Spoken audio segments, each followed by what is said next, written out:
These are the top 5 ways to fix Superman on film. This is Superman right now. It shouldn't be. Here are 5 ways to make Superman so much better, you might even like him on film. At number 5, vibrate. Sure, let's believe a world where a man from outer space so happens to look like a human being and has nearly limitless powers due to the yellow sun. But are you telling me that no one in the world has taken a clear picture of Superman and figured out who he is?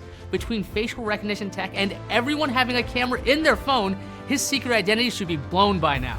So, let's use a trick used by Superman in the comics that a certain Scarlet Speedster uses frequently on TV. Vibrate slightly. That would mean every image of Superman is blurry. That would protect Clark and his family. And speaking of Clark, number 4, make Clark Kent distinctly different than Superman. In the current movie universe, this is Superman, and this is Clark Kent. Each man is the size of a brick wall. The method of handling the Clark-Superman thing was well explored by Christopher Reeve. Clark is so vanilla, he does not stand out. Clark in the modern movies is kind of a jerk to his boss, which should get him noticed a bit. And number 3, smarten up. The current Superman in movies might be the dumbest version ever. I'm talking about his lack of intelligence here.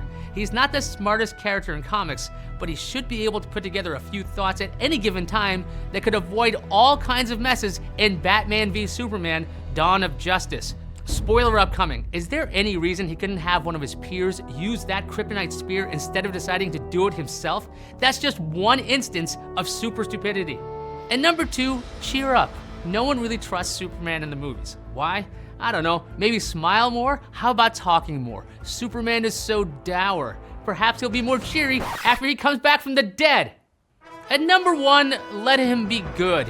What does Superman stand for? What's his goals? Great questions. You would think that 2 movies would establish what exactly is at the core of Superman. The Captain America movies showed you can have a character who stands for truth and justice without being completely boring, and if you think I have a Marvel bias, I don't. The 1978 Superman film also managed to do the same thing. If the goal is to do the storyline from Injustice, where Superman becomes an evil dictator, maybe the audience would be more invested in him if he was a true good guy before turning evil. No one watches this part, so I just like to say I was not a Superman fan until I read the Man of Steel miniseries by John Byrne. It showed why the character could be relevant and interesting. Go read it if you get a chance. Anyway, I'm Aya Zakhtar, and I'll see you online.